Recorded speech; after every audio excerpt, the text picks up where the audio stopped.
slipped. I made sure that I found a way through a cloud of haze. Every day I wept, found how to live through all them cloudy days. You know the mind's a maze with all its mixtures. It's always hard to get the entire scope of the picture. 1080p, that's you other busters, yeah, obsolete. Can't fuck with me, excuse my French, but I'm not discreet. I wear my heart on my sleeve, but I've learned my lesson. I learned 1996 birth, one of the greatest weapons untold. I'm destined to reach heights thought I could never see, but foolish thoughts rampage my heart and let me not reach the peaks that's entrusted to me. My belief shatter off past actions. I grieve, but grievance never really matter. It's how I choose to act differently in the coming battles to overcome my limitations and get out my shadow. But it's hard to wade in this water where it was never shallow. Fuck it, let me get the paddles. Fuck that now, let me get this castle. Fuck that now, let me get this battle.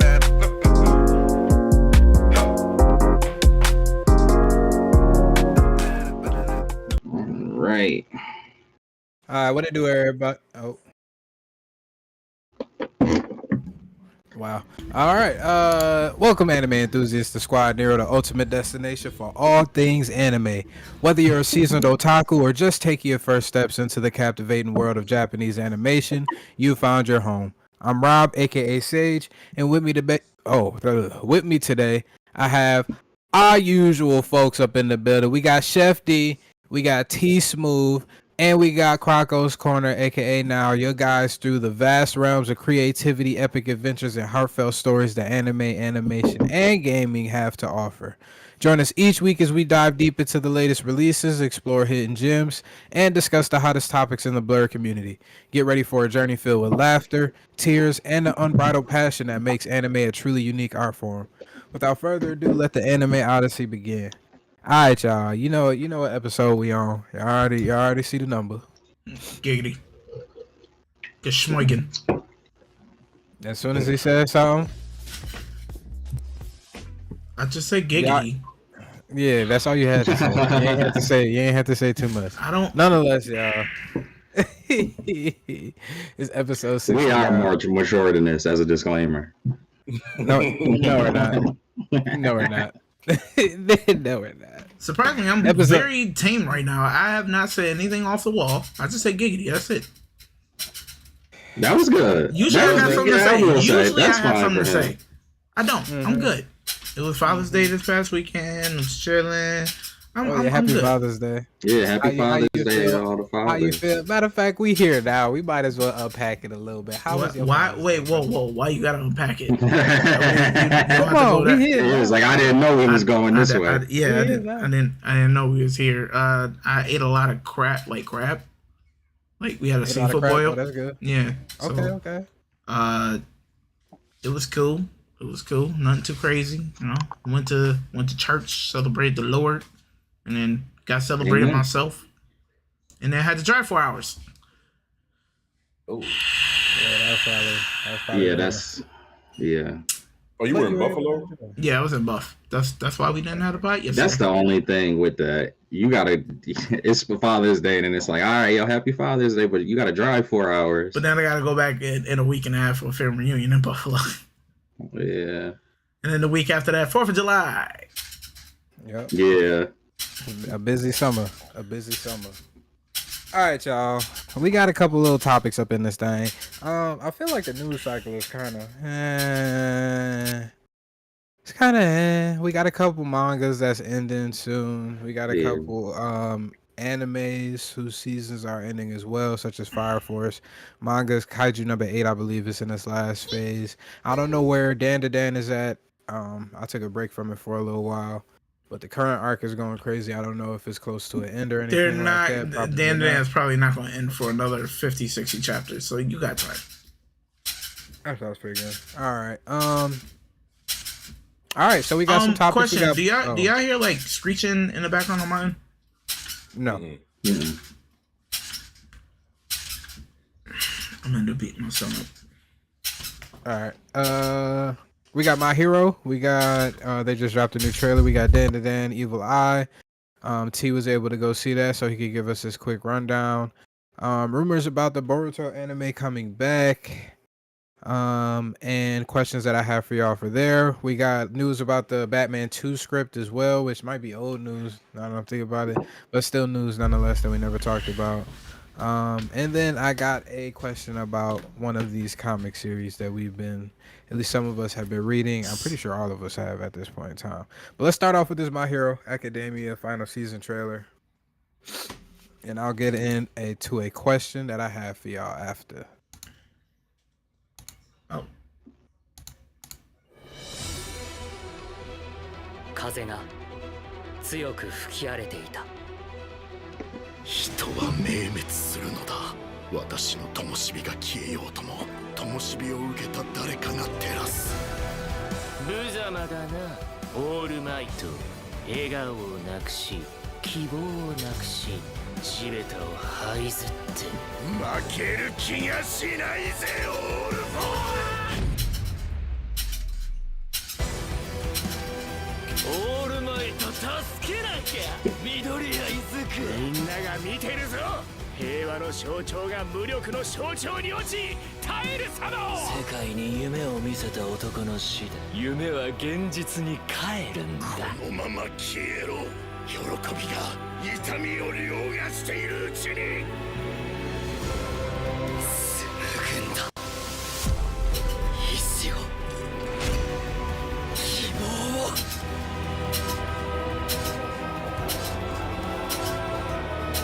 October?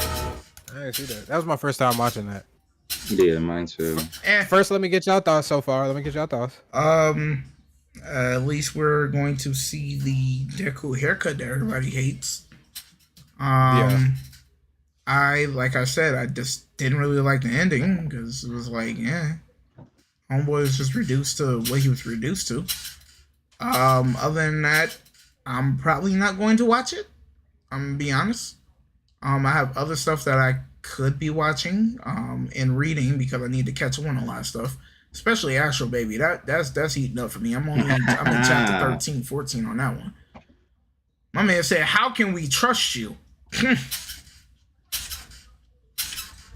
Great series. My Hero. I like that's the thing. Here's even if it's like I know how it ends and I didn't exactly love how it ended. I guess it's kind of like the JJK treatment. Like when JJK, maybe that doesn't seem fair to compare for a lot of people, but the same thing for me somewhat exists. I'm gonna watch the end of JJK, even if I didn't exactly love how it rounded out at the end. I'm still gonna watch it. It's a lot of moments that's worth watching, and it's the same thing here from My Hero Academia. I think there are a lot of moments worth watching. A lot of the just build up that happened that was great. So I think it'll still be a good, like animation wise, it'll still be good, but story wise, it'll start strong, but it probably won't end strong. It's to be expected. I feel you. What about you, D? I actually thought it looked good. I keep forgetting when it said the final season. I was like, didn't you already say it was trash? We are talking about the manga. Yeah. But I mean, for me, for somebody that's never seen it, I thought it looked pretty decent. So I don't know. But I mean, if you're saying it's given like the JJK treatment, it's like, damn, that's hell of a letdown because the graphics look good, seem pretty intense, but just knowing ahead how many people were disappointed with the ending, it's like, damn, like, I hope they didn't do all this for naught, you know? I watched Attack on Titan. I knew how Attack on Titan ended, and I watched it still. That's true. It could be probably just because of how, I mean, even how bad Attack on Titan's ending was, you could still understand why they went with that ending. For My Hero Academia, we're not going to spoil it for anybody. It just the way it ends is just like that much more atrocious than Attack on Titan. Like it was a slap in the face for the Attack on Titan ending, and then My Hero Academia was like a shot to the ribs, like unprovoked, no reason. That's fair. A shot to the ribs? It was that bad for real? Yes. Yes. It was a lot of things. It was worse than Demon Slayer? You scratch your head. Demon Slayer wasn't even that bad when you factor it in with My Hero. I would put it on par with Demon Slayer. Yes, I would put it on par with it. Because Demon Slayer did get a little wacky at the end there. Like I said, I already told you my favorite anime is Miraniki. It has 2 different endings. The anime ends happy, and the manga ends sad. I like the sad ending. It's supposed to be jury. They're fighting demons. How does Tanjiro have so much daggone plot armor that he makes it out of everything like that? Call him Goku. I said no spoilers, man. Come on, brother. But he makes it out of... I never say anything about the ending. He just makes it out of everything. It doesn't matter what arc it is. Look at the entertainment district. This man had a cut from the bottom of his mouth going up to the roof of his mouth, sitting there poisoned. He miraculously made it through. Miraculously. But see, that was from the mark, and then they went to the what's the name? Remember, the they went to techniques. Didn't they go to Swordsman Village and he went into that pool and it healed him? But still, he was not. He was literally him and the Sound Ninja was sitting there poisoned to Kingdom Come, and for him to like sit there get the. Granted, I give it to him. Make the last slash. He could have went on to Blaze of Glory. They could have went on talking about Inosuke and Zenitsu. I'd have been okay with that. Tanjiro should have been gone in many situations. He would not have been okay with that. This nigga killed a main character. I think not. Well, look at it. I'm not gonna lie. Sometimes I do wish that they did that though. They did. But hold up. But they did it to spoiler alert. What was it? Chapter 170 something? No. Stop. That might be too big. Hold on. I went through denial on that one, and y'all was telling me, "Oh, just deal with it, T. Just deal with it." Blue and red makes purple. Blue and red makes purple. How? Yeah. How? Yeah. It had to happen, bro. No, it did not have to happen. It did not have to happen. Don't. I didn't like that one. I didn't. But they could have nerfed him. I would have been okay if they nerfed him. They did not have to off him. They could have nerfed him. The way that they built, like, that's the thing. I want to see something like that where they don't build the character up, if that makes sense. I can't wait until they animate it, and then y'all see the totality in which these niggas had to fight under. And it really shows that off, and then y'all can understand. I'm not watching anything. It makes sense. I'm not watching anything of that anime from this point on. After reading, I don't buy that. Okay, I'm not I don't buy that at all. I'm not doing it. Bro, it's too much heat. Like, even if that's the thing about anime, and this go back to My Hero. This go back to the point with My Hero.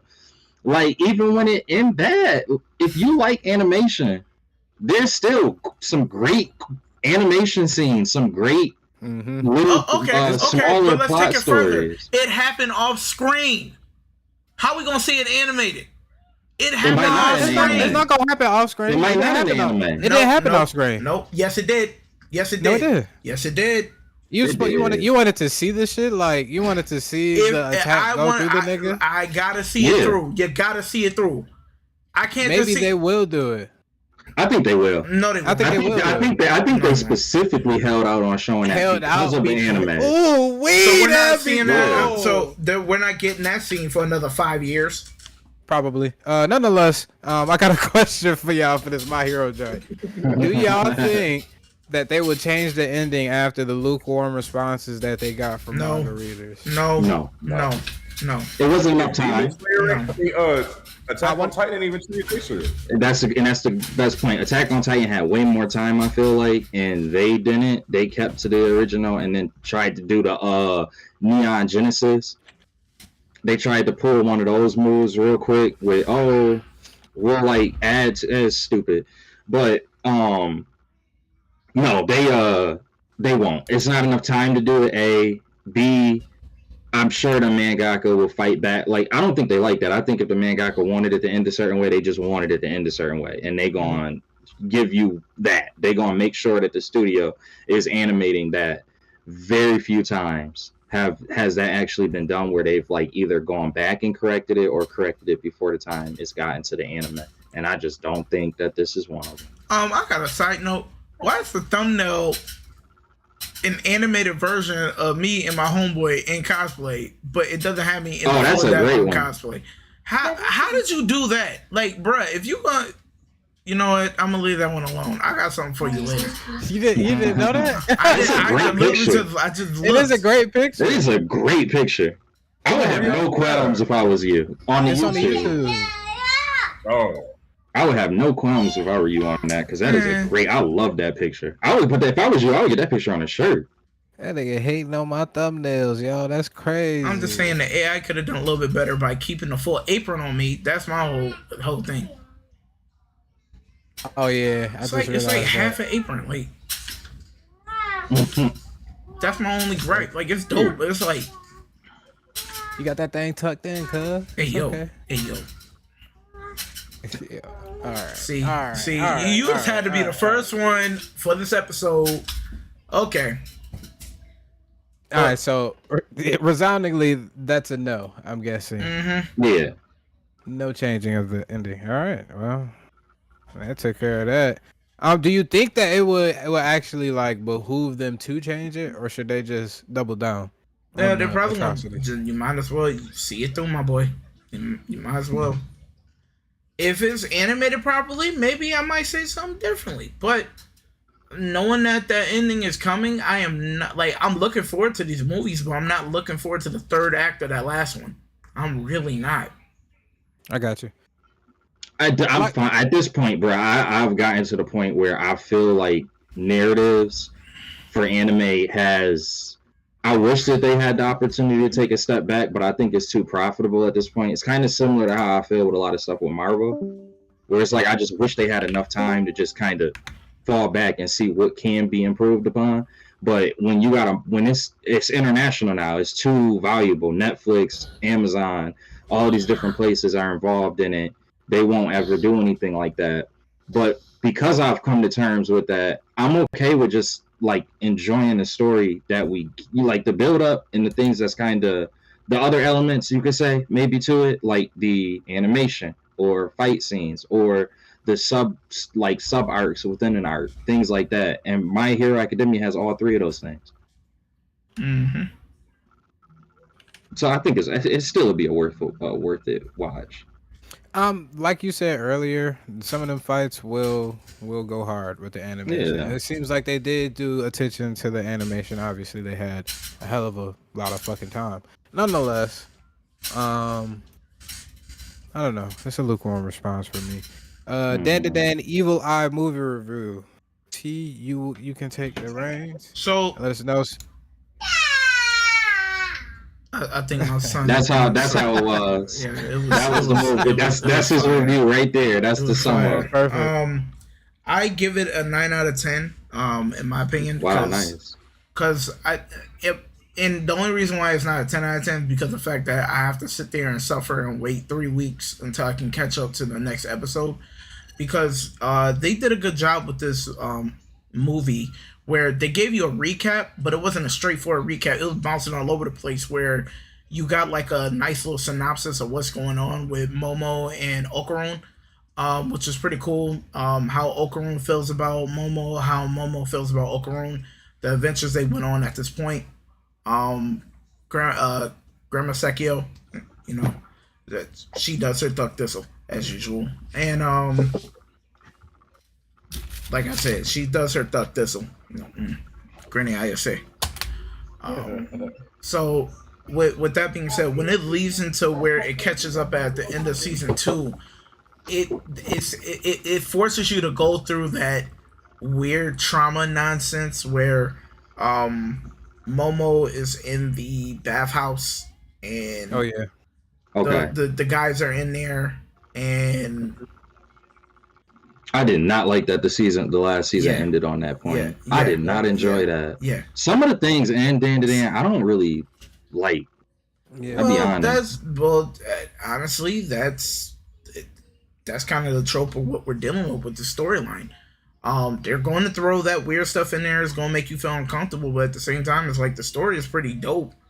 To try and overlook, not to say to overlook it, but just enough to like get you past that point. Basically, when every anime has it at this point. pretty much. Yeah, it's just I don't know something. It's just uncomfortable. Yeah, It just, I think I can see it 1,000 times and I'm still gonna feel the same way. Yeah. It's 1,000 like for 1,000 times. It's like this. It's Like these niggas younger too, though. yeah, that's what makes it even worse. It to me, like certain anime is like watching the movie Hostel, like Hostel 2. That uncomfortable moment at the end where homegirl pretty much cuts homeboy thing off and feeds it to the dogs in the process. It's kind of like that uncomfortable moment, or even when Money Mike crunches Damon's things with the vice grips.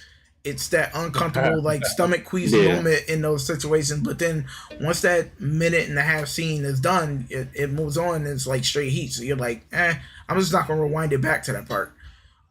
So once you get past that like it starts to delve into the breakdown of Evil Eye. So as all the destruction is happening, in the fighting, you see this new yokai that's coming up, and when you see the backstory of the yokai compared to the dancing lady, what?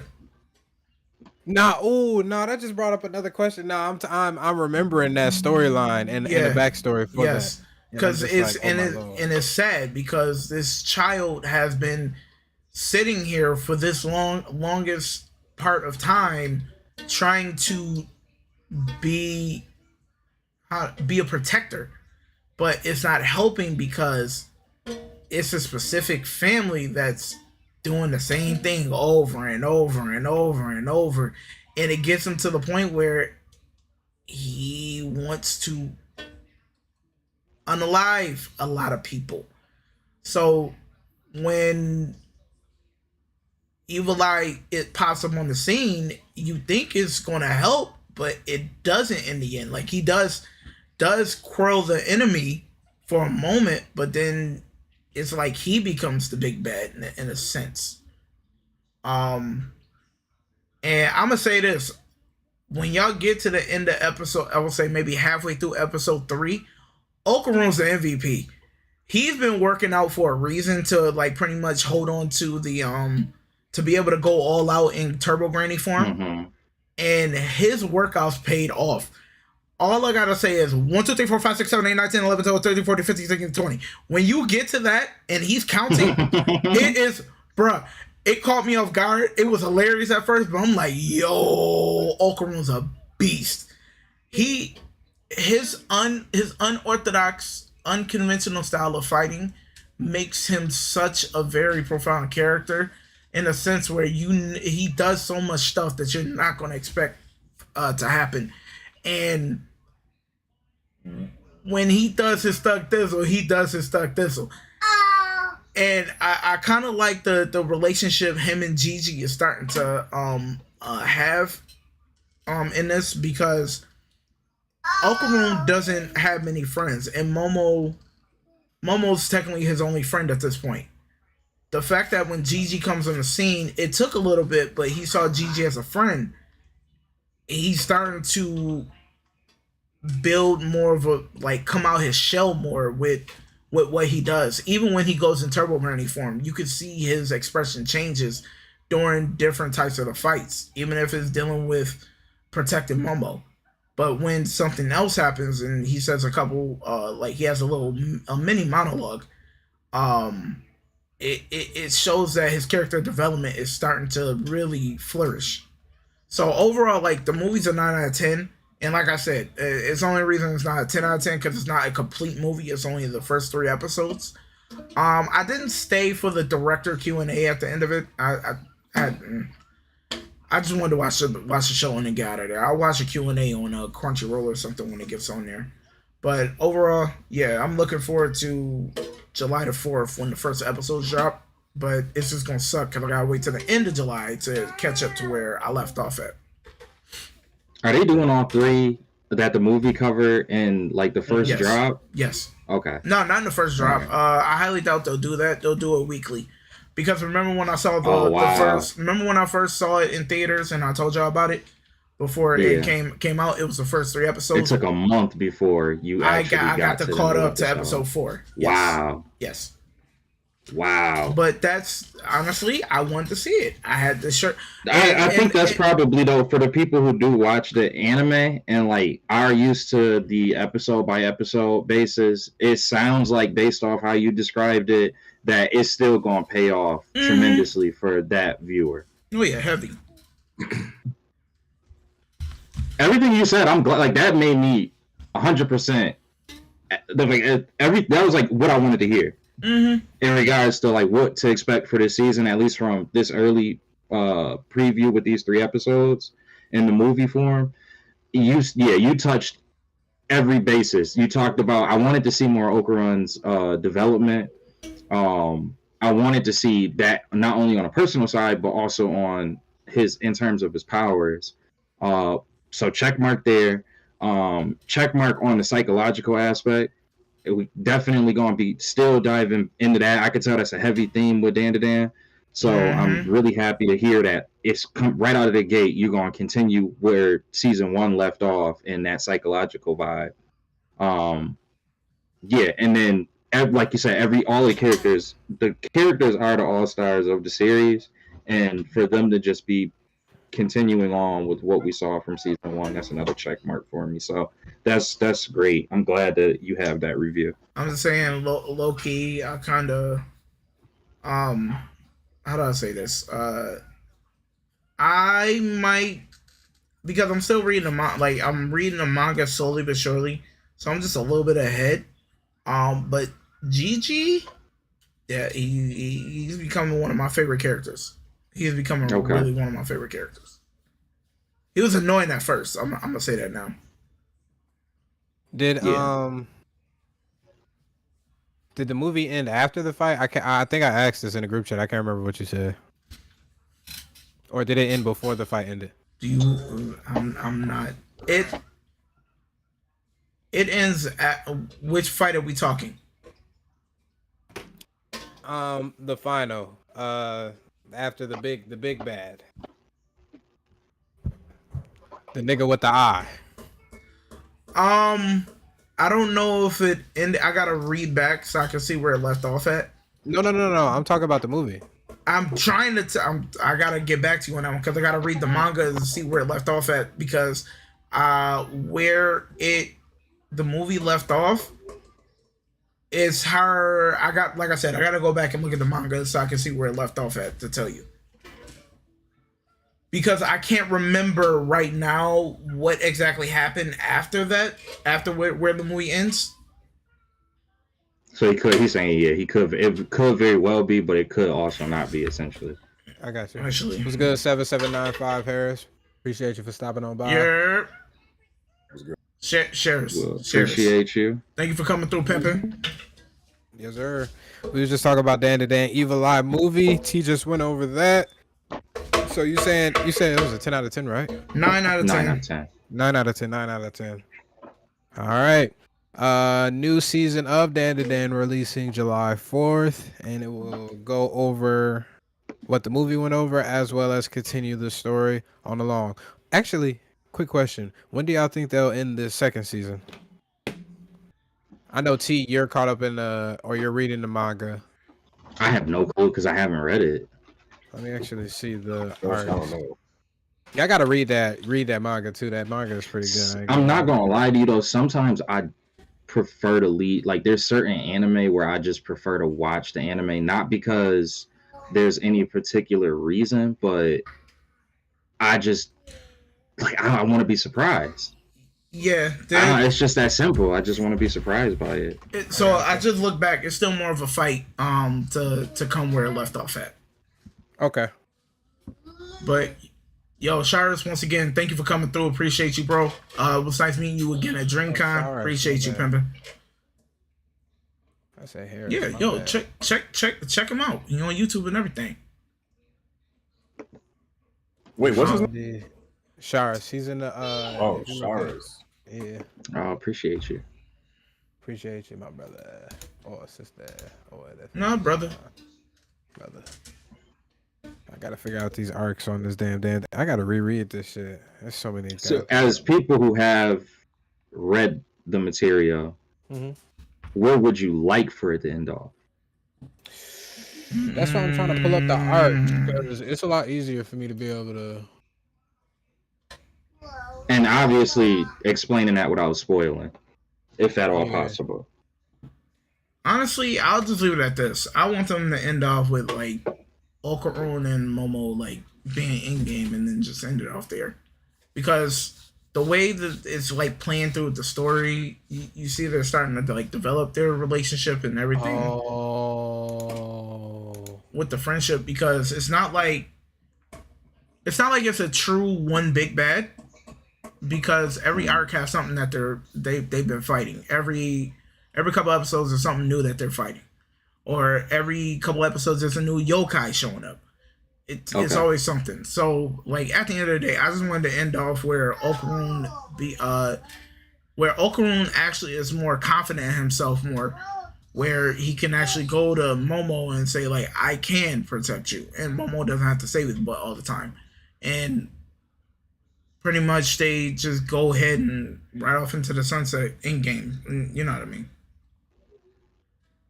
Had like that one big fight and then just call it a day after that. They're gonna end it off after. Well, this arc is called Evil Eye arc, so it's gonna be some shit that happens after, and then they're gonna end it before they start off the new one, which is sad. But I don't know. I mean, they could possibly. The arc that follows it is called the Kaiju arc. If you read it, then you understand why it's called that. If you haven't, don't try to make no assumptions. I mean, you're gonna think it's what you think it is, and it's not gonna be what you think it is. Yeah, but they got that, and that's like a pretty big arc because it kind of sets up an even bigger arc after that shit too. So, oh no, they probably gonna end it off doing some fucking training and shit like that. If they just ended it at this Evil Eye arc, would that how would that feel? Would it feel like it was quick, like going into like Evil Eye will probably end, because what was it? Turbo Granny was 4 or 5 episodes, and then they had another the other fight where the aliens came back with the Nessie the Nessie. So it's gonna be two. They're doing a good job with this. So it's like you'll have one big fight with the next yokai. Have a little side moment where they had that the human anatomy body come trying to be with his love, and it's gonna be like 2 episodes of like side stories that still carry on the story, and maybe another yokai gets introduced like how they did with the one girl in the last season, and then they'll set up for the next big one. So after this, it's gonna be like small stories leading into the next big story for the next arc. Oh, okay. So come out the gate swinging, then basically like how first season was in a way, but just obviously more because we further along in the story itself. Yep. Got it. Technically, you do 1.5 arcs because they still haven't finished the Cursed House arc, which is what season 2 started, or season 1 ended off with. So if they're gonna do the same thing, it seems like they're also adapting more chapters per episode than the first season. I think they're taking I was about to say the Crunchyroll, the solo leveling approach, which I don't know if we're getting reports about that. I don't know if that will do it justice. So far with the first season, it ended off with chapter 33. So the movie goes all the way up to from 34 to I'll tell you in a second. I'm getting assumptions from Google AI saying they might go up to chapter 72, 73 of the manga for the season 2 adaptation. I don't know how long that, because I'm guessing it doesn't go to the other fight in the Evil Eye. Right? Yeah, so so Evil Eye goes for 11 chapters, 34 to 45. Damn. 34 to 45 for 3 episodes. So damn, I don't think I kind of understand though for the after part of the Evil Eye, after the house part. I'm not trying to spoil or anything, but T, I'm pretty sure you know. Yes, you're going to spoil it if you go further. After they leave this location, that like those parts aren't really like necessary. I mean, kind of necessary, but not too necessary. You can fly through that shit. And then they gonna get to the kaiju arc, which I'm curious. I'm quite curious, intrigued. All right, nonetheless. Dan. I don't think it's shown anymore, is it? Tell you right now, it might be sporadic.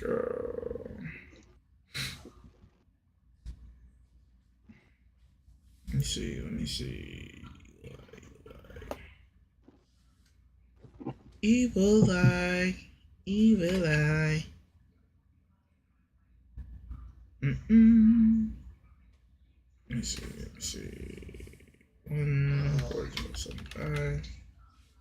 Why you look that up?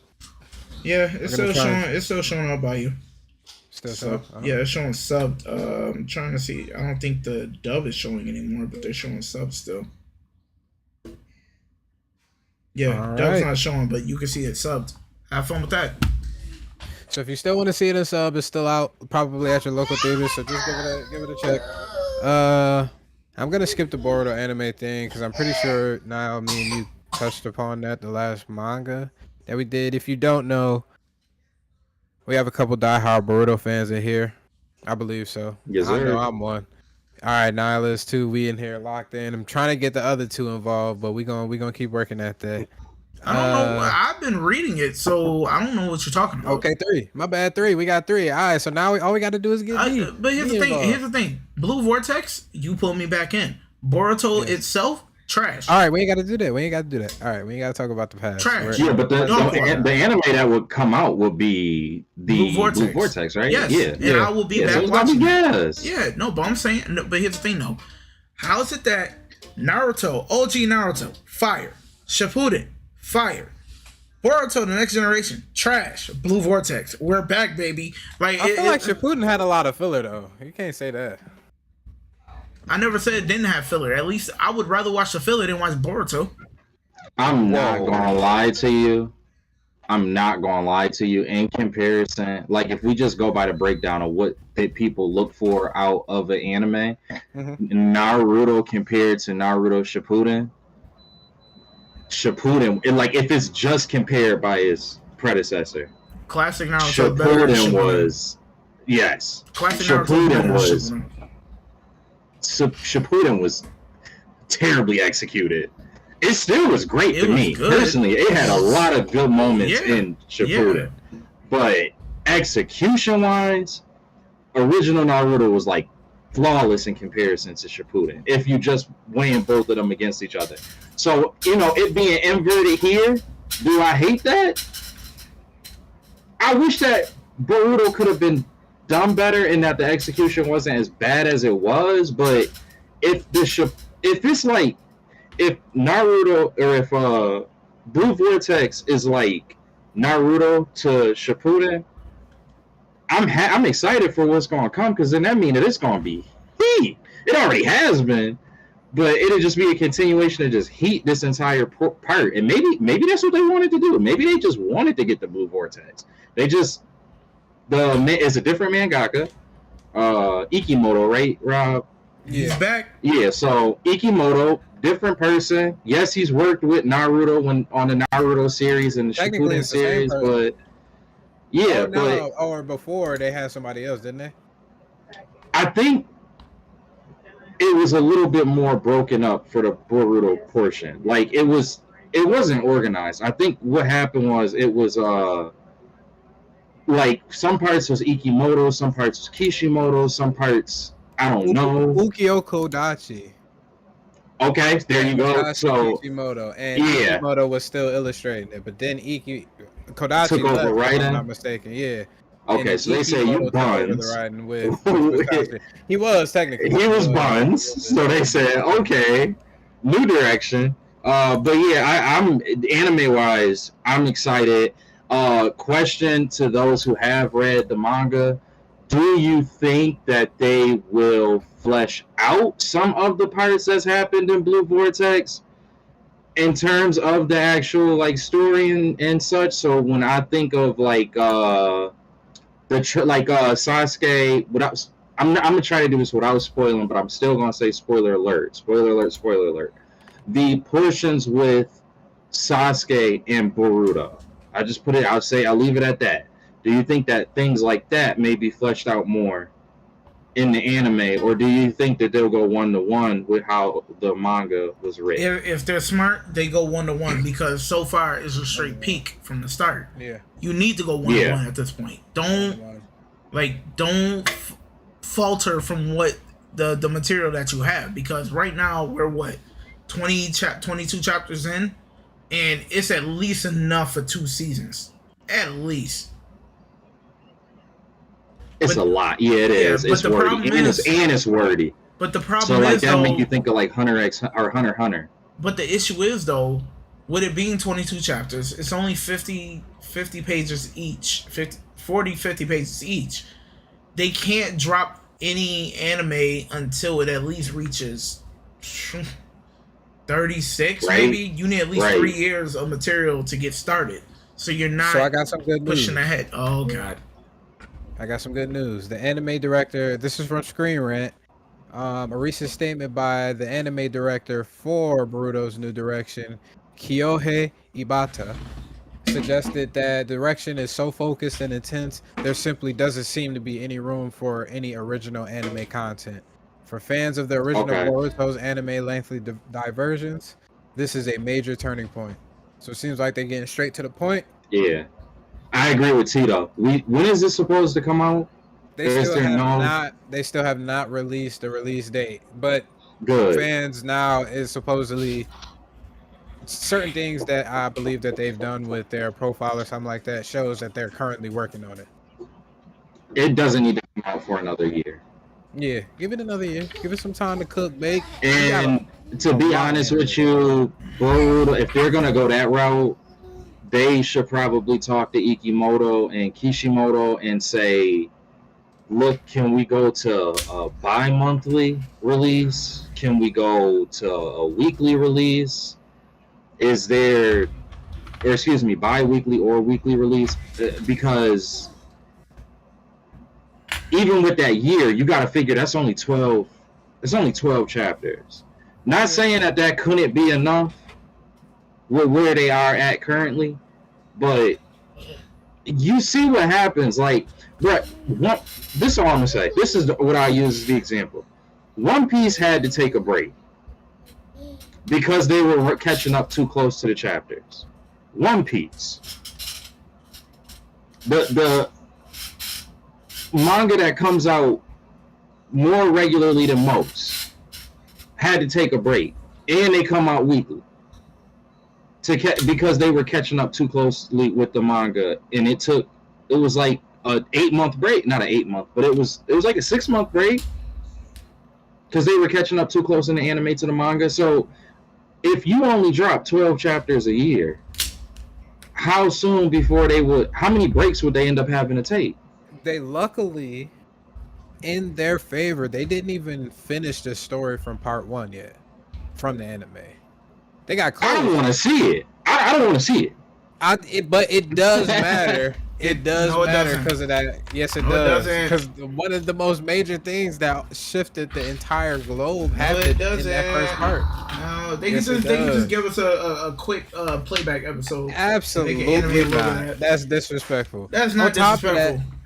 On top of that, it comes out every month, so usually they're going around the same amount that a weekly manga would be releasing as well. So I think as long as they do it in like core style, seasons break it up, 12 episodes, probably less, since you got so much content in one chapter. I think they'll be able to make up for it. I think they'll be good. They gotta put in the rest of part 1 though.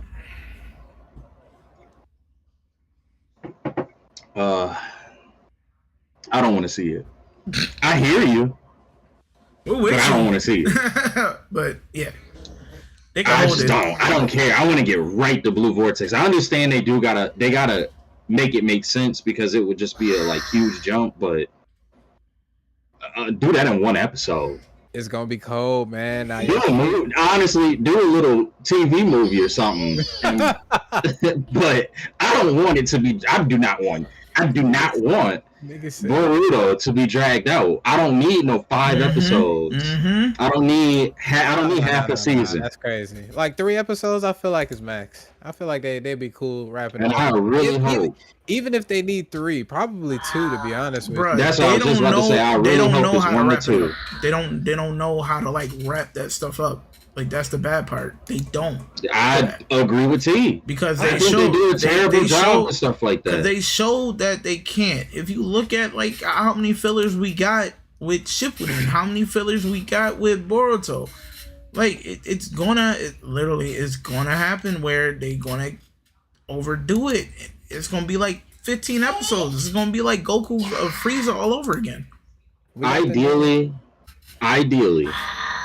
I would like to see them get that. I would like to see them get to 50 chapters in the manga, and I would like to see 2 episodes with the Boruto stuff, and then I would like to I want 11, 12 episode season, and I want the last thing I would want is like I want them to do like how Bleach did they break Rob. Yeah. I would like for them to do like where it's like, okay, we released a year ago, and then that following year around that same time, that's when we get more content. So that way they had like maybe 62 chapters or so by the time we come back around. And people might be, I'm gonna be honest with you, I can 100% see where people will be upset at that, but I'm seeing how this goes. You could either be upset about that, or you could be upset about a 2-year break left on a cliffhanger. Preferably, don't need that. Again, they still got that little grace period to wrap up the rest of story 1, so they have a little bit of wiggle room to give even more time for the manga to get further down the line and everything like that. Stack up more chapters, and again, we got 40 pages, 44 pages in each chapter. So it's a lot of content. It's a lot. To swim through It's true. in one singular chapter. But nonetheless, I'm just excited. That Studio Perot is actually working on that thing now, and hopefully it's a lot better than Boruto, the first one. The Batman 2 script. Let me see if I got this pulled up. All right, they got another script update from James Gunn. Somebody, I think it was on some social media site. Oh, my bad. On Threads, James Gunn revealed that the Batman 2 script was never expected to arrive by Memorial Day, which has been rumored. Somebody on Threads, I assume those rumors about Matt Reeves delivering the script on Memorial Day are also BS. James Gunn, haven't heard that one, but it's also not true. No one ever expected it by then. How do y'all feel about this news with the rumor saying that he was supposed to get the script by this point in time? Do you feel like James Gunn is just giving us a runaround? Do you feel like this Batman 2 is ever going to come out? Do you feel like James Gunn is even putting his time and attention They don't need for this to come out. They don't. I'm done with Sprinkles Batman. He can go somewhere. I'm good. Do what you think. I mean, it's a lot of reports because somebody asked him like, "Yo, people are dying to have." He was like, somebody was like, "All DC fans want Robert Pattinson's Batman in your universe," and then James Gunn responded with like, saying all fans is a bit of a stretch, and I'm like, damn, like this don't seem like that movie really moving forward. Yeah, we had Penguin, but it's like that movie came out when 2022. Yep. So it's like we should have had a movie this year. Like if the fact that the script isn't even ready yet, and James Gunn doesn't even seem to be concerned with it, because he did come out and say that he's still working on. He's working with the writers for the Batman and Wonder Woman movies. Like they want to get those characters right first. So maybe since he's like the head of DC, he's probably like, I don't need the confusion with 2 Batmans while we're building a universe right now. So with his comments, I feel like they're not even gonna go forward with a Batman 2. Like T said, a lot of people weren't really clamoring for it. While the Penguin was a good series and the Batman was an okay movie, it's not like people were like, "Yo, we need to see a part 2 to this," because it was just like they were going to be using the Joker anyway, most likely. Why is TV? You said I'm what? sorry. No, I didn't mean to interrupt you, but No, you good. Why is TV like so unlikable? It seems like I understand it's a lot of like glamour and like glitz and glamour that goes behind movies, but if if the Penguin show came out and it was good, why couldn't this be an opportunity to have a Batman TV show through HBO? Something. It's not even like HBO is like whack. You know, like HBO is regarded in HBO series at least are regarded in the light of it's the high like one of the highest lights that you possibly can be in for television and The streaming. people that they had in that Batman movie were probably going to cost too much if they did it for TV. Because you're going to have Alfred making appearances. You got That's Andy true. Serkis. You got Robert Pattinson.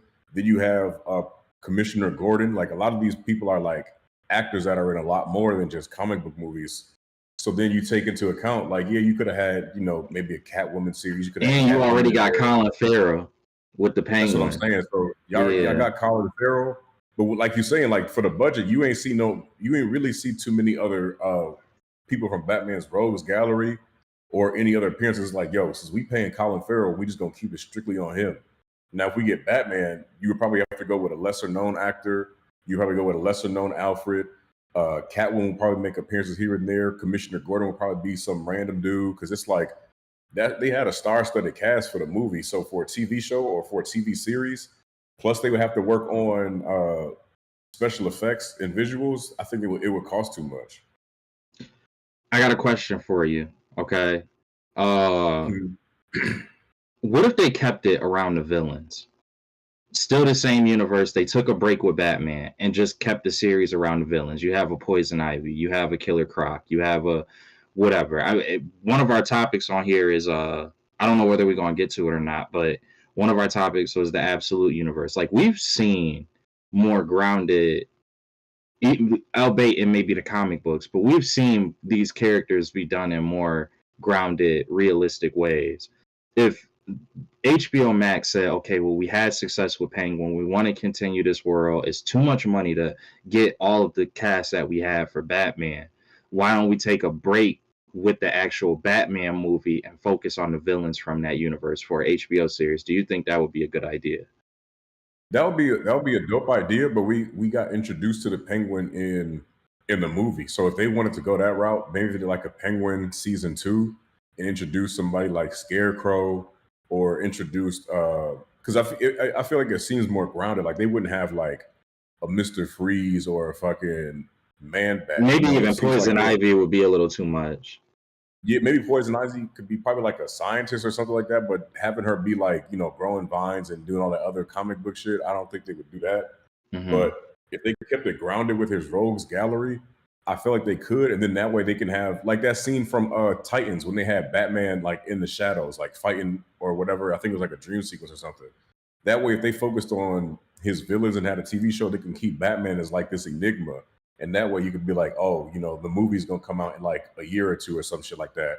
And you can see why the villains move the way they do because they never know when Batman is around. They never know, who they can trust because they don't know, what Batman knows and what's going on. Like they gotta, I don't know. It's like, cause you figure like when we always hear Batman in the comics, like shaking down criminals, he always getting somebody to talk.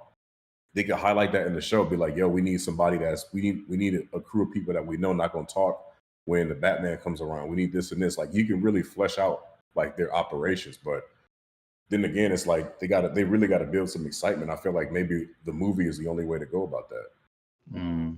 Okay. That's a good point. Because I just was looking at it from the angle of if this movie is too much work and not something that the head of your DC creative wants to even deal with, maybe it would be better to push it to the background and just not necessarily say, okay, we're cutting the entire thing. We're just going to drop it, but just say, oh, we're going to work on it from a different angle. And that can be that television angle, which we've already seen success from. But I do get what you're saying. Is that enough? Especially like come time, let's say that they were to do that, right? and then you go back around to the Batman movie. Okay, you're throwing the marketing there, you're throwing everything out there. You got Robert Pattinson, you got behind the scenes with Robert Pattinson popping up in like we in 2025 and like 2030. Is the to your point, is the attraction still going to be there, since it would have been 8-9 years out since we actually got the last viewing of Robert Pattinson in this role? Is it even worth it at that point? Plus, to your point, also to add to your point, you not only have to consider that, but the idea of James Gunn having his own Batman that people would have been more than likely introduced to at this point. Is it worth it? I think you brought up great points. I don't know. I would like to still see something come from that universe. I'm not as pessimistic on it. I feel like as T is, I would like to see something come from that universe still. I thought Penguin was good. I loved watching that series. I loved how it just seems like it was done really well. I didn't hate the Batman movie. I thought that it was very, like, it paid homage in a way to me, or it has some remnants to The Dark Knight, which, it's been, The Dark Knight came out in 2008. We in 2025, so that's what? How many years is that? My math is not there right now. 13, right? Something like that, yeah. So it's been a while since we've had that feel. So it was nice to get that feel with the Batman, like, that came out, and then to also kind of get a similar feel with the Penguin. So yeah, I would like to see it continue, but I don't know. Like, again, and that's the thing. Here's the thing too: if this Superman movie sucked, am I really going to want to see a James Gunn Batman? If I had to pick, James Gunn Batman nowhere. like, if I'm having to, like, if that's the thing, if the Superman sucks, you're gonna be sitting there like, well, I'd rather you just continue the Batman if you're gonna do a Batman series. It could very likely give off those vibes. Luckily, he's not writing the Batman movie. He still can make it suck. He's not writing He's not writing the Batman or the Wonder Woman movie. He directed that to two other people, I believe. But yeah, his imprint, if I swear for Jesus, it's more comics than this nigga Batman punching a nigga in the face in this movie, or more jokes than. Could you imagine a funny Batman? Bruh. I can't, bro. That would be it. If he made Batman like Thor and Thor Love and Thunder or Thor Ragnarok, if that was like how Batman came off, I would be done with. I couldn't do it anymore. I'd be like, yeah, I can't. DC is just, I'm done with DC for a minute. Yeah, I would be kind of hot, for real. It'd be mutiny in the streets. James Gunn, you can't get away. Batman, bro. It's Batman. Mm-hmm. Nothing about Batman is supposed to be that. All right, since we're on DC already, I think we can end off with this. This has been a comic series that a lot of us within the podcast have thoroughly been enjoying so far. It seems damn near like every single character that they have in their lineup is shining within their respective storylines. I haven't really gotten to some of them, so I'm happy to hear what I have to say about them. But we are talking about the Absolute series from DC. My main question, this is obviously a new series for DC. It's kind of like a more grounded approach to all of the heroes, if I'm not mistaken, from the few heroes that I've read so far. Why do y'all think that DC's Absolute Universe is so appealing to comic readers at this present point in time? I would say because they've done so many reboots in the past, where it's like when we were in high school, they did New 52, and then they did Rebirth, like what, 3 or 4 years ago. And it's like, damn, like they might change one or two things in the story, or change someone's power set just a little bit, or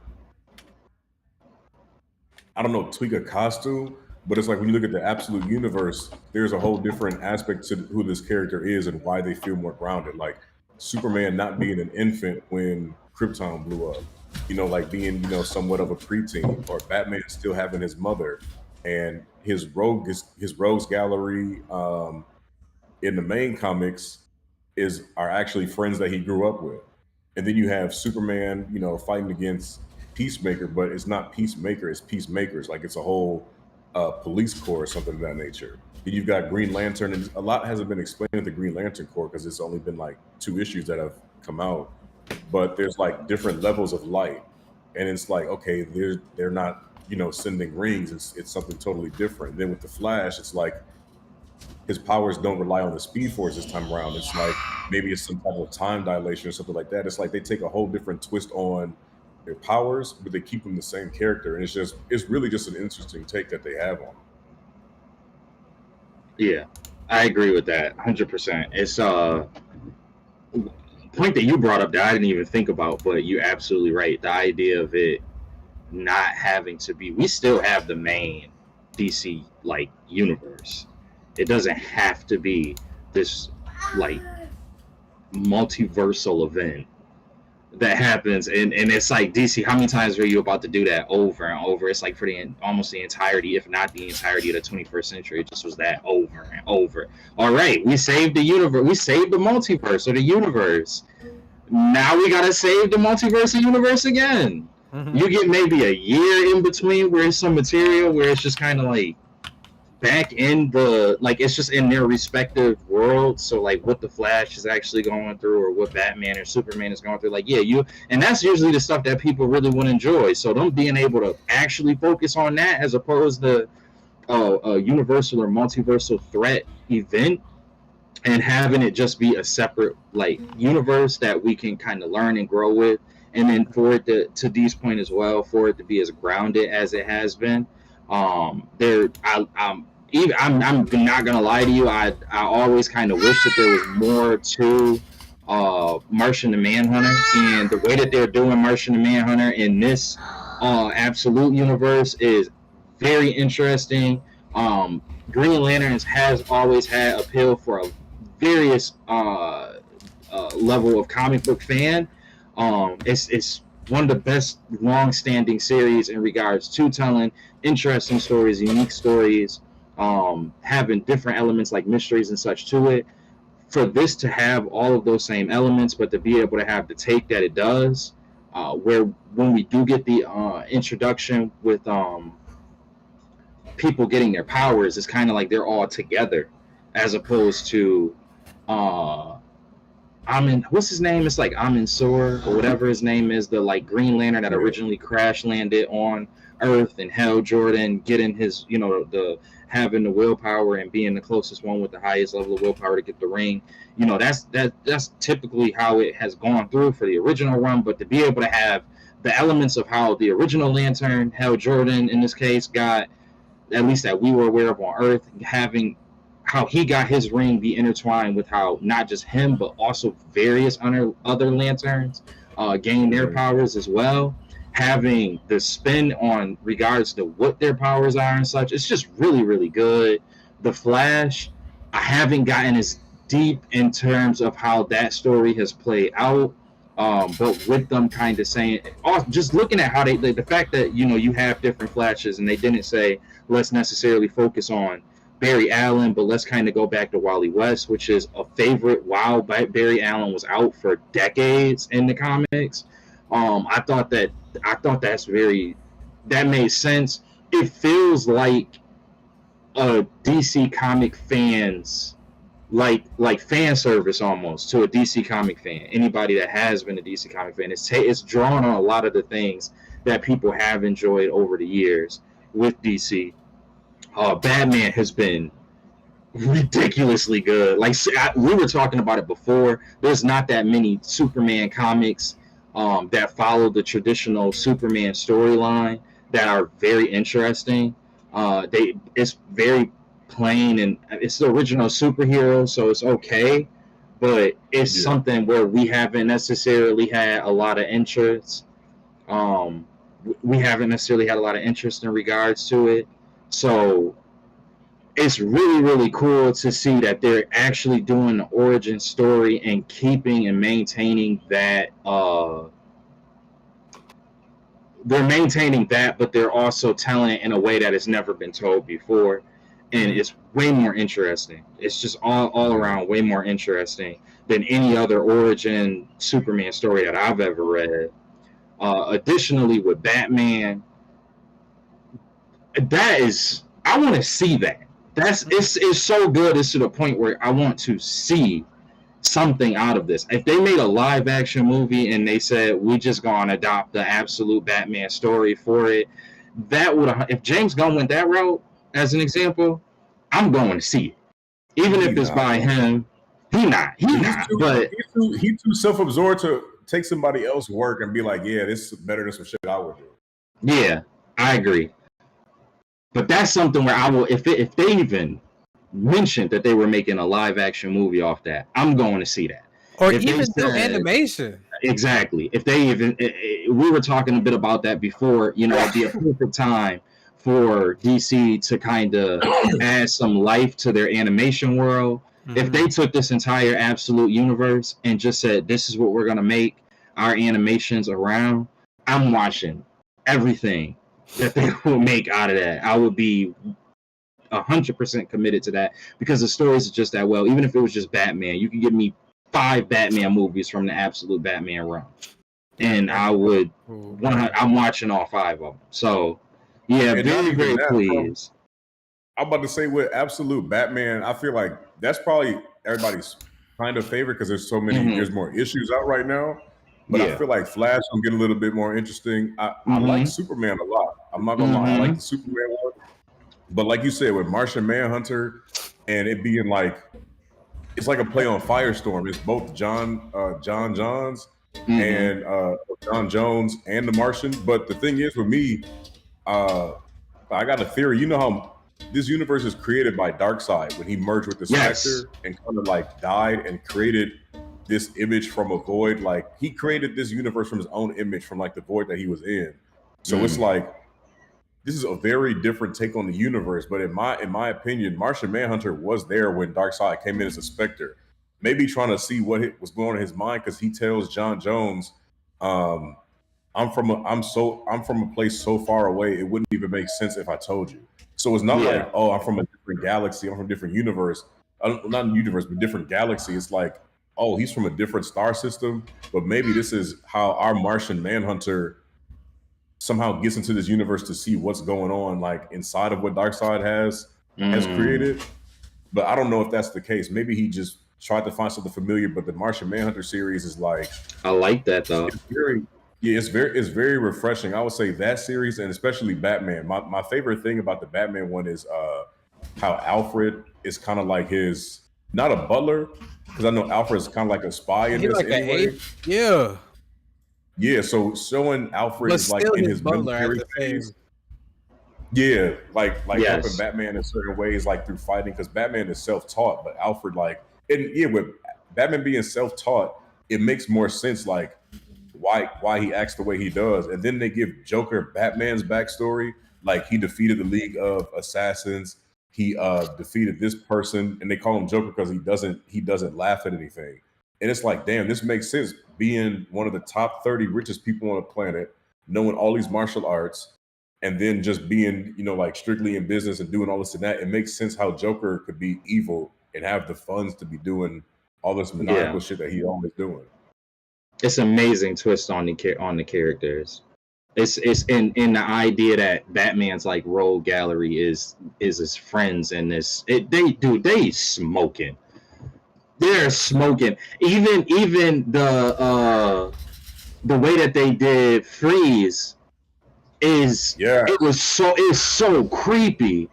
It's so creepy. But it's like, when you think about it, this character, given that it's like one of Batman's villains that are like Elbate, the original one, doesn't have like ice powers to a true like in a true sense. I will put Freeze in the category of characters out of the Batman mythos that should feel creepier. Yeah. Like that character should feel creepier. And I always felt like, even when you go back to because I love the animated movie that came out when we were kids. I thought when I saw that movie, I remember like afterwards feeling like, you know what, they really could make a creepier Freeze. Like going forward, it would make sense to me if they did that. And it really took until Absolute Batman really got what I imagined in my head for like Freeze to really be like. Because the backstory, everything with Freeze is creepy, and they didn't even use the backstory from the original one. They said, no, we're going to spend all of that, but they still brought in that creepy element.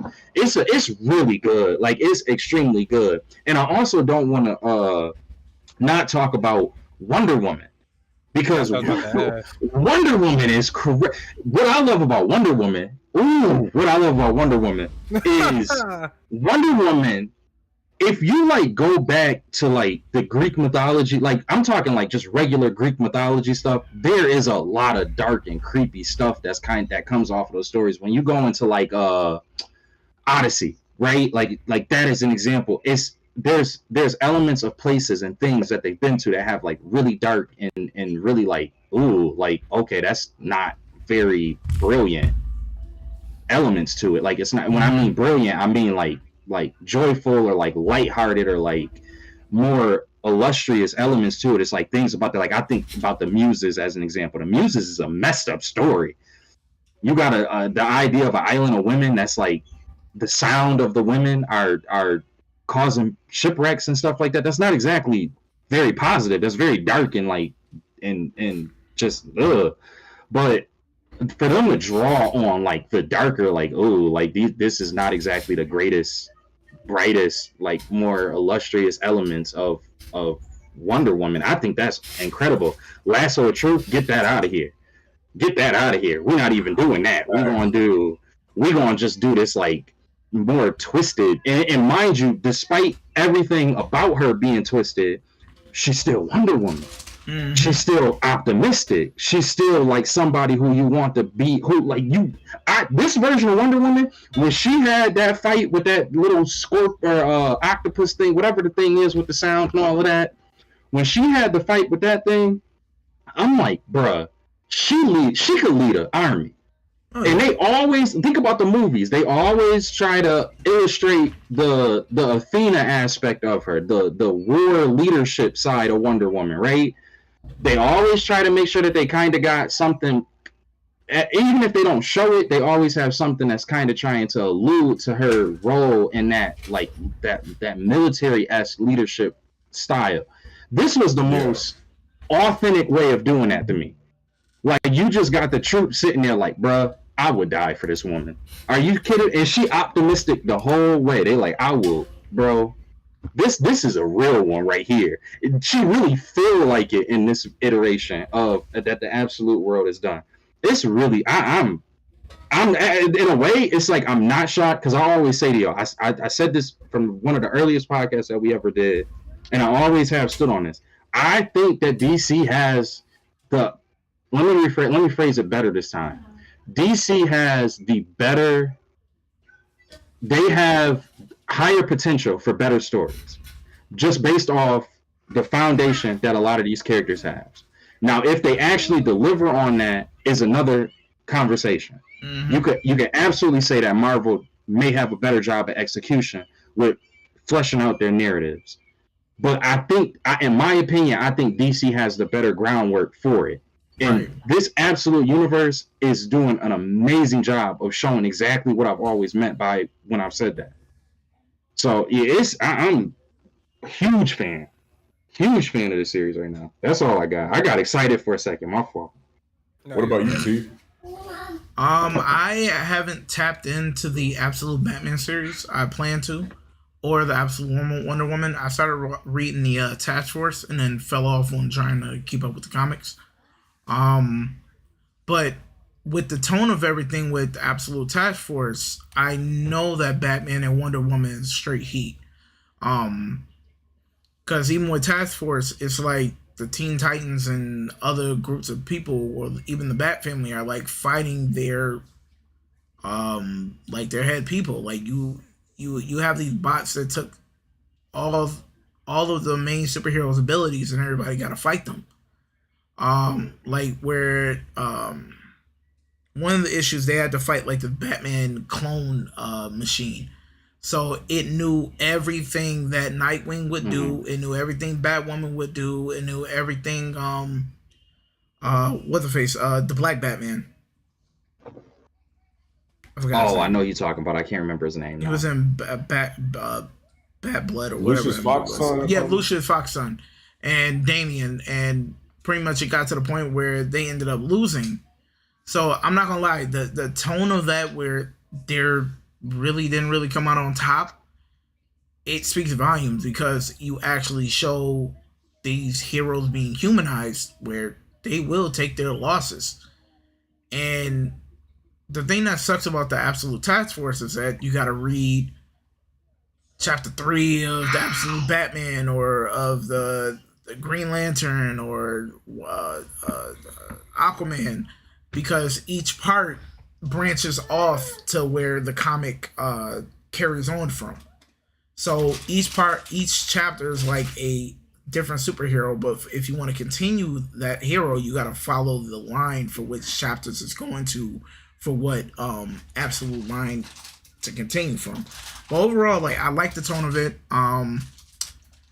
Amanda Waller, she's you think Batman got contingency plans. She's always ready for what these heroes throw at her. And she has become even scarier in the Absolute Task Force. Interesting. I'm actually, while y'all were talking about it, I got a whole order list from Gutter Pop Comics. Shameless plug. I got Absolute Batman in there. I got Absolute Wonder Woman #1, #6. I'm just trying to pick them up as much as I can. I can't even pick them up in order at this present point in time. That's how hot them things is right now. So, gotta pick it up. Anyone that stuck out for you, Sage? Really, Absolute Batman has really gotten my attention, and Absolute Superman. Absolute Flash is still kind of building up for me. It might be doing the same for everybody else. So it has a lot of potential, though. It does have a lot of potential. I'm intrigued by how desperate odds these heroes face. Like, I feel like this is a Superman that's probably the most vulnerable Superman we've seen in quite some time, I believe. That's fair. Right? Did y'all read that last issue for Superman? Nah, not yet. No. Okay. Well, I don't even know what issues these niggas is on right now, because I'm trying to get the physical copies, but I guess I know it's hard. The digital copies is already out there. Yeah. I sent the website for the digital copies. Oh, bet. I wanted to wait, but goddamn it, I'm gonna have to treat this like manga back in the 2010s. Back in the 2010s. That's why I was like, yo, I didn't know it was coming out like just short, because I was thinking it was like a full comic book for some reason. I was like, damn, these issues short as hell. But yeah, all the issues on that website. But for sure, I'm definitely just reading them as they come out. I can't wait for these, bro. Yeah, it's just like that.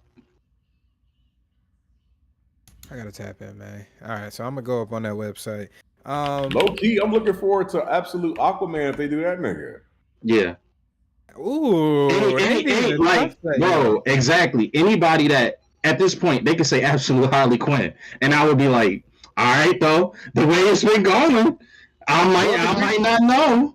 We already seen Jimmy Olsen with the Omega Men, like the Peacemakers with Lois Lane, and then the Omega Men. They use boom tubes already. So I don't know if Cyborg already there, but we already seen Absolute Brainiac, and that shit is already crazy. It's crazy. Also, I believe that they have already agreed upon 2 years. I think we talked about this. 2 years for, I believe, the creator for Absolute Batman. I don't know if it's different creators, isn't it? Scott Snyder, I think, right? Well, he's the writer, I think. Yes. Marketing. I want them to give him the DCU. Can we get another Snyder? All right, y'all didn't like Zack. Yeah, so let's give Scott. Let's give Scott a shot. Maybe we can be in the middle here. Got a Snyder and a change. Jeez Louise. Well, I found the site to be able to Read everything. Yeah, bro. T, I'm telling you, this worth tapping in. I got to. It's worth tapping in. It's just everything from it has been. Nah, they got all the way up to this site one has all of them up to chapter 9. So, bro, because you think about it. Remember when in 2015 Justice League War came out, like that movie? Granted, it was like the new 52 version of the Justice League, how they all meet because of Darkseid. Bruh, the way they going with this Batman story and the Superman story, because like in this version, Ra's al Ghul is like in the Superman comics, but it's like he's still got ties to some shit that could be going on with Batman. And then it's like when you see in Wonder Woman, that like I feel like Batman, Superman, and Martian Manhunter are all gonna have ties sooner or later.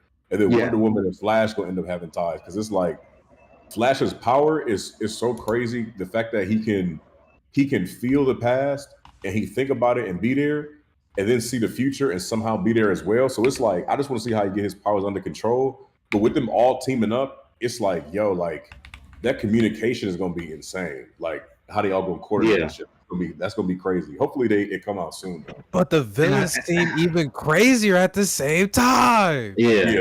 The villains, surprisingly, like I really like the Superman Peacemakers and the Omega, like Jimmy Olsen being an Omega Man, and then Lois Lane being a Peacemaker, and then even you the got Brainiac too. Bro, the Brainiac. Yeah. You got Bane. Crazy. Bane is nuts. Bane is nuts. Oh my. No, Bane different. That's why when I was reading the Bane shit and I was like, nah, he's really like a Viltrumite, but he just can't fly, bro. That's really yeah. He different. Like, bro, the fact that he was like, oh, Kamatage. He was like, oh, like he just was. This is different, Bane. And then he said, bro, then he said, you want to see the real me? I'm like, this ain't the real me. That's because Batman was like, fuck you, you juiced up piece of shit. Yeah. Bane was like, he said, oh, genius. Bro, Bane was like, nigga, I ain't even used this shit yet. But since you asking, since you asked, oh my god, I was like, bro. Yeah. Oh, he said, come on. He said, you still got another arm. I said, ain't no way. Like, he was calling out every single joint Batman was doing. He said, Muay Thai, smart. He was like, Sun Kutin, impressive. It still was beating him. He was blocking every strike that he was doing, bro. This is a different Bane, but it makes so much sense. Yes. The Bane chapter just released, I believe. Yes, so that's chapter 9. Oh, okay. Yes, that's chapter 9. Yeah. I'm about to rush you. Oh boy. But it's like my favorite version. Yeah, Niall, you can't. Batman, even Alfred is impressive for real. But you don't really see Alfred do much, but Alfred just knows a lot. But when you see Batman in action, you like, this is damn near on the way like you thought Ben Affleck Batman would have been. But this Batman with him being like, for example, I don't want to give too much away, but instead of him being a millionaire, but him being a civil engineer and making his own bat suit, you like the suit makes more sense in the way it operates. Like his wings, he can glide with his wings, but he can also fight with them. Or if he want to hang, he can hold his body weight with the wings and just be dangling and just looking at niggas. So it's like, bruh. It adds on to the fear factor even more. In his symbol, I ain't gonna spoil it, but in the symbol on his chest, nigga. When y'all get to that, Niall, that's in the first issue too. That's in the first. Rob, when you get to that scene, you're gonna be like, what these niggas talking about? I got that. I got that in the crib. Bro, I read that. Scott Snyder, if they told me Scott Snyder was doing the DC universe, I'll be like, I'll pre-order the tickets. Yeah. Bro, I can't pre-order right movies. I don't get it. They be having heat and just be like, nah, you're not good enough. How crazy Why? it would be if Batman did that shit in the movie and just start going crazy. Come on, bro. Bro. Nigga, You think them Avenger movie screams be loud? Yeah. If he did that, if Batman did that in a movie theater, somebody be ready to punch the screen. Yeah. We wouldn't even be able to finish the movie. They'd be like, yeah, y'all gotta come back next Tuesday. Y'all was wilding. That is hilarious. As you can tell, you can hear the excitement in all of our voices about this Absolute series. Great. It's really putting a great spin. And even Marvel has their Ultimate Just series about to right say now. that. Jonathan Hickman is helming that project as well over there. So you got Scott Snyder and Jonathan Hickman just going fucking crazy right now for both Marvel and DC. Comic book readers are eating right now. And manga too. Yeah. They gotta get paid. Yeah. So quick question. Bad. Oh, D. And it was like, we got to stack up all this money before shit start hitting the fan. Mhm. For real. But quick question before we get out of here. Would you rather want the absolute, and I'm pretty sure y'all already tapped into it, but would you rather want the absolute universe to be animated or live action? If you had a choice, Animated. quick choice. Animated. Let's go. Animated? Yeah. It's like I wanted to be live action, but I just don't trust DC so much with live action at this point that it's just like I know that it would be really well done if it was animated. It's clean slate? What if it's clean slate? DC, let's act like all of these years that didn't just transpire. No, still DC animated. didn't transpire. Still animated? Still animated. Because the I animated feel like movies don't really miss. They don't. They don't, but I would say if you did like Batman, absolute Batman live action in the form of like a Watchmen style joint. Yeah, bro. Superman. This Superman. Because Superman is more grounded in this, so you don't really have to do too much. But it's I mean, animated would be quicker and it would be better, cool. But stuff like the Flash's power set, Martian Manhunter, the way they showing these powers now, you would want to see the visual effects for that, bro. Yeah, that's true. Bro, like Superman cape. If they got the cape, if they turned up on that cape and they showed me that in the trailer, that alone, could you imagine? Bro, Martian Manhunter inside looking at the smoke in people's heads and doing all that? Like, bro, like, come on. I'm gonna say live action for mine. Live action? Clean slate.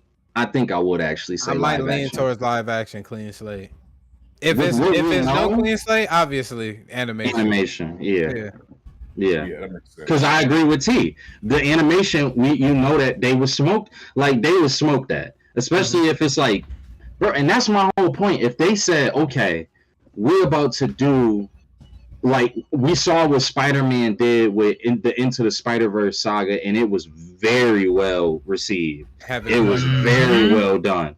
If they did an if like right now today, DC told me, all right, listen, y'all, we want to do movie theater animation. Like you go into the movies for this, but we're gonna be doing it with the absolute Batman or just the absolute universe in totality, bro. That because here's the thing too. To D's point earlier, we haven't seen how all of this stuff has been connected.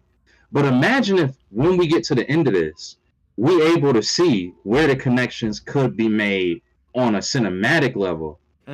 Not like by the time we get to the end of it, and then that were to actually be interwoven for an animated movie. That, bro, what?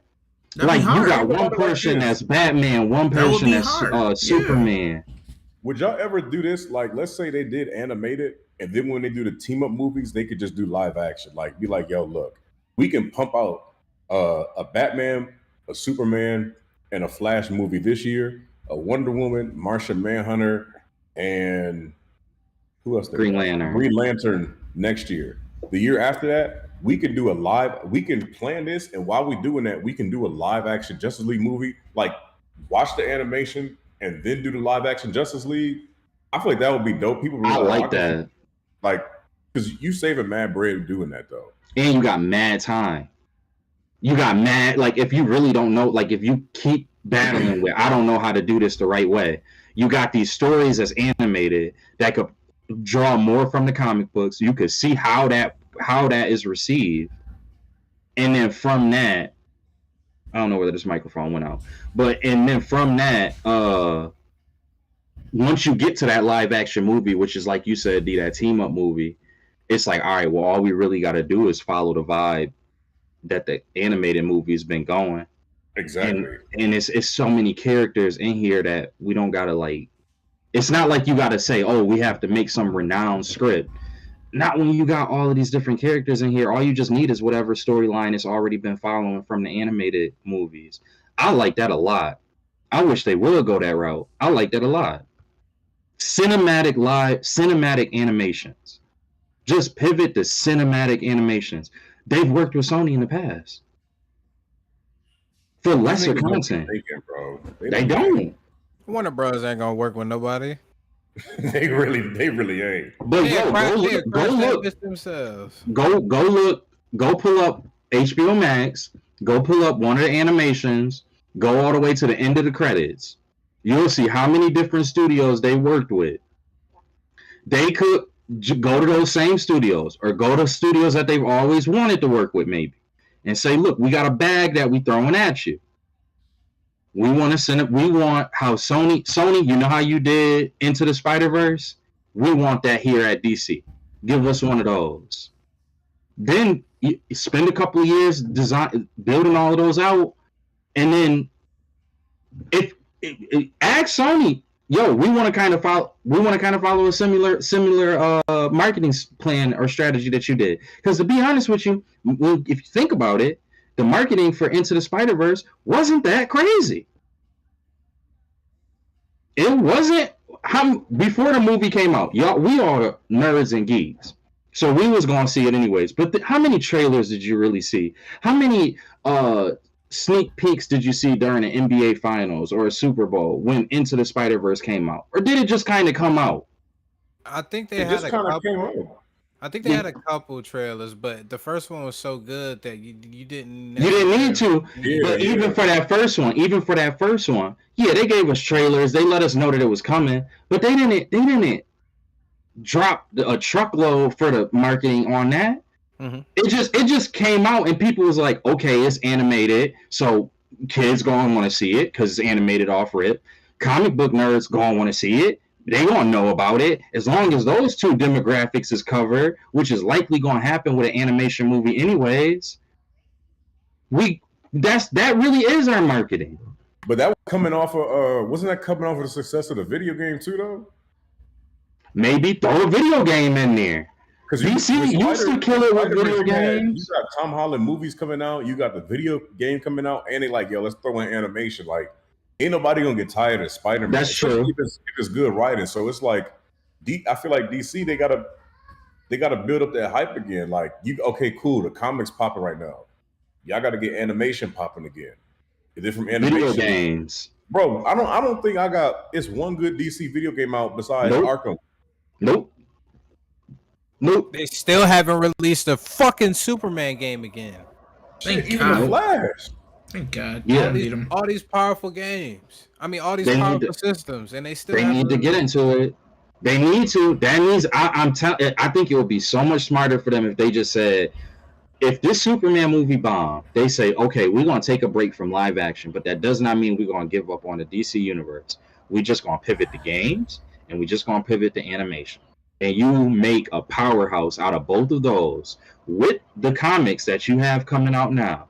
I think that those three sectors of the DC world and sphere will be able to get y'all to the point where y'all could properly flesh out a live action, where they could properly look at how stories perform, because they could look at how the stories perform in the video games, they could look at how stories perform in the comic books, and they could look at how stories perform in the cinematic animations. And that's going to give you a good sample size to try to figure out how exactly should we craft the story around the actual live action. I think that's the problem. They tried to play keeping up with the Joneses with Marvel. Right. They didn't need to do that, and they need to get their own sample set. Just figure out what your audience wants to see. You can experiment with that with games, with animation, etc. Once you have that groundwork, then you go and say, okay, I know we can feel confident about it. I know we can give you a good live action Batman. I know we can give you a good live action Superman, Wonder Woman, Green Lantern, whatever the case may be. But they not, and they also got HBO. Warner also got HBO. You could do TV series. Just fall back from the movies. For a little bit. What is the problem? They just want because they see in Disney and they being all competitive. Well, Disney's doing it, so we need to do it. Stop trying to compete with Disney. Sony need to do the same thing. Stop trying to compete with Disney. If you can't make a good movie on your own, stop trying to make a movie. Go figure out something else. It's hard for these niggas to get their eyes off Disney because they business relations is intertwined with them niggas. The only reason why Tom Holland's Spider-Man, albeit I do like his Spider-Man, is because he's associated with Marvel as a grander scheme. Yeah. If it wasn't for him, and the thing is, they seeing money, bro, because like these Avengers movies, like that, those last two Avengers movies bringing in a billy. Mm-hmm. It's like, bro, like that's where they get caught up. They like, hold on, you made $1 billion. Your budget was what? Your budget was 300. Well, you said your budget was what? 300 million, and you made $1 billion. You said how much was it, team? Nothing. Oh, okay.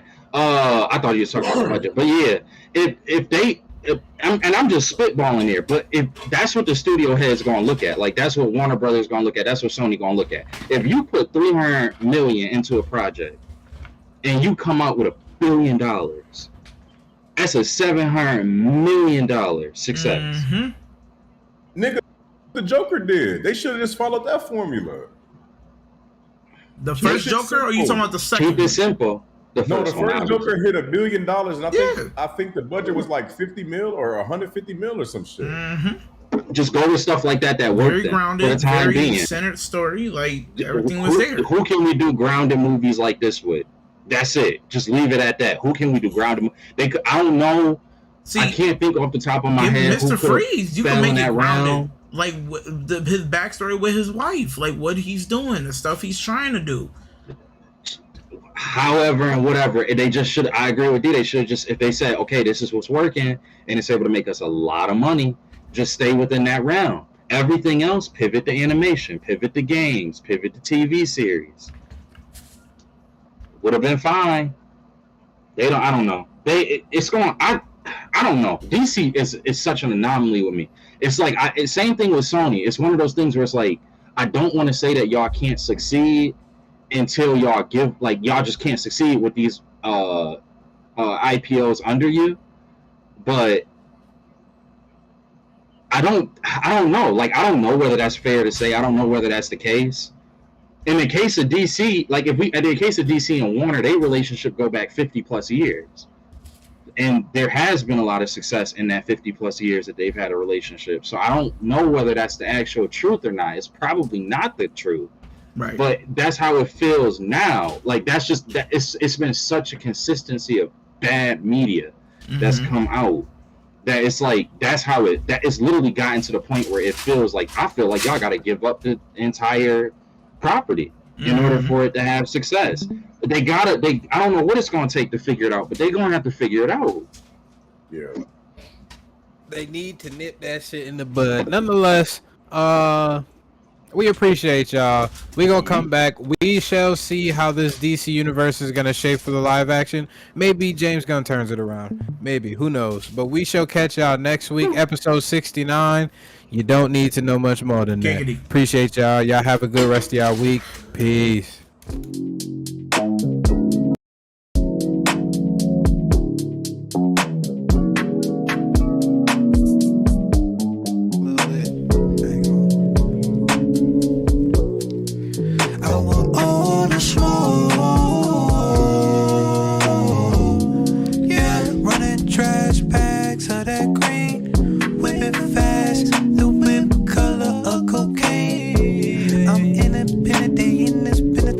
These dreams on the road to riches, focus on the ticket, maximize my means.